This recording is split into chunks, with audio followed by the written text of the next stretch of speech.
Hey, hello, my level up lovelies.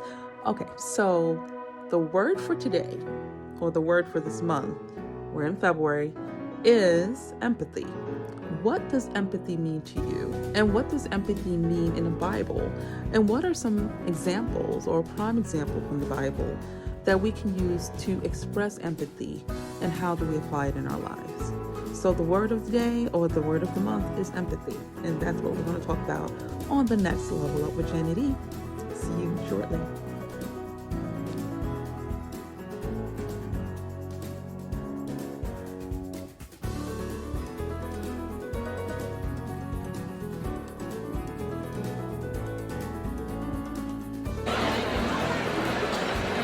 All right, first things first, Happy New Year. Thank God we made it to 2024, and I hope everyone has had a blessed and highly favored month of January as we roll into February, Black History Month. So excited about that too. All right, so we're talking about empathy, and what is empathy? So empathy, according to me, so my opinion versus fact, but according to me, is having a level of understanding about how someone else is feeling in a certain situation or a certain circumstance. So getting out of ourselves and now understanding and empathizing with this person who may be going through something, whether it's happy or sad.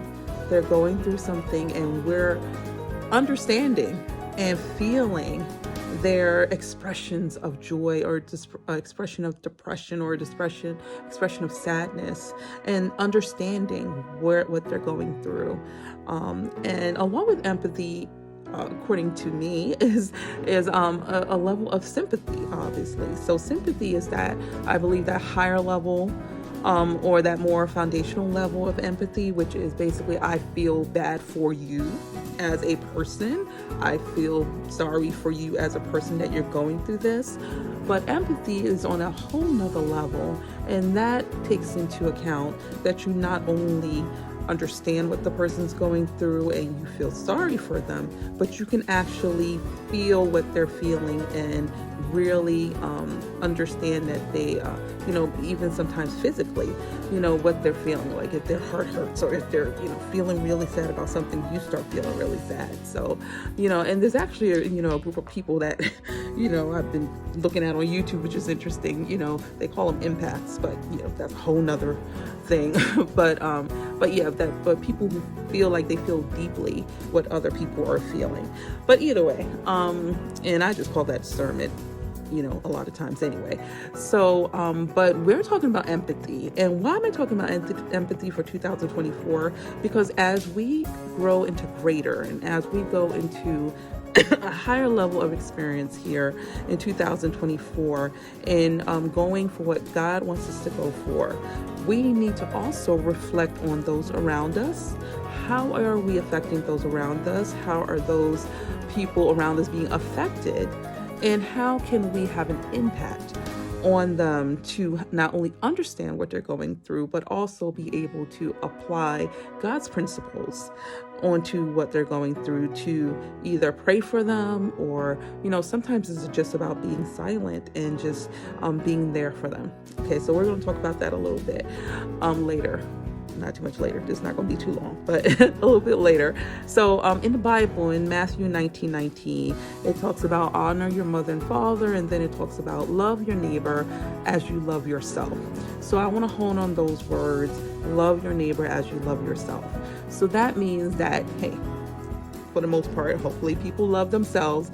So, but God wants you also to give that same type of love, hopefully that agape, unconditional love that you give yourself, to your neighbor.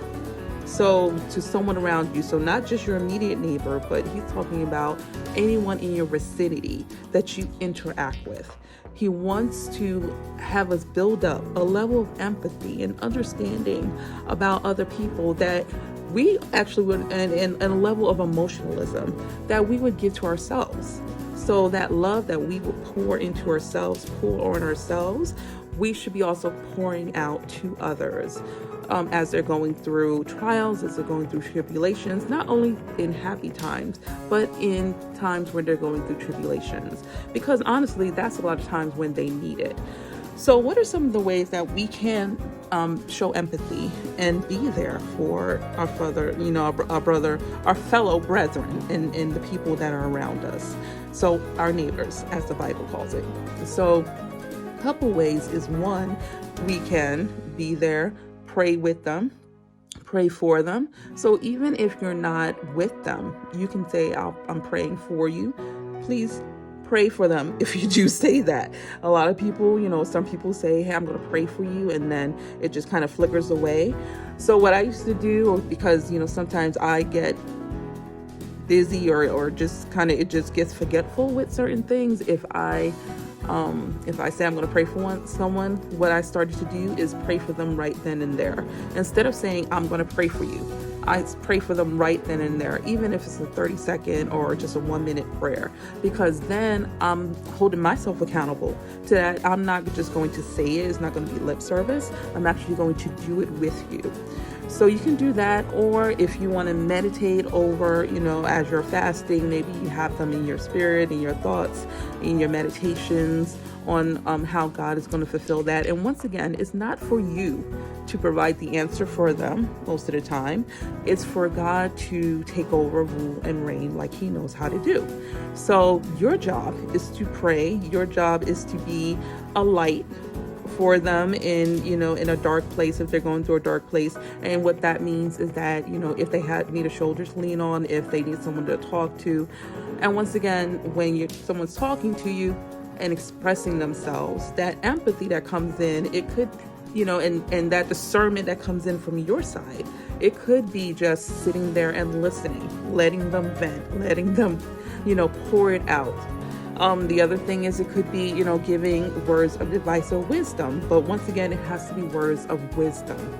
Understanding that we're not being critical, we're not being judgmental, but it is giving true words of wisdom out of love. Because once again, we are giving love to our neighbor as we would give to ourselves. And second, and finally, we talked about just acting like Jesus would act. What would Jesus do? So a lot of times, I say to myself, and when I wake up in the morning and in my prayers, like, let your thoughts be my thoughts, let your ways be my ways, let your speech be my speech. So anything that I'm doing, let it be according to what you would have me to do, Jesus, not what is in my own flesh and in my own will. And if we do that, that will allow us to approach a lot of situations with a sense of love, with a sense of empathy, and with a sense of understanding for our fellow brethren and our fellow Christians and non-Christians, just anyone who's around us. So that's it. I love you, my Level Up lovelies. And I'll have a surprise for you on the next Level Up with Janet E. I have something special coming up for Women's Day, which is in March. So I will give you a preview of that next month. But I'm excited about it, and just looking forward to 2024 and what it has in store. And I hope you are excited about 2024 as well, because I want you to continue to level up with me and go on this journey together. All right, I love you. I level up lovelies all the time, all day, every day. All right, see ya to the next time. Bye.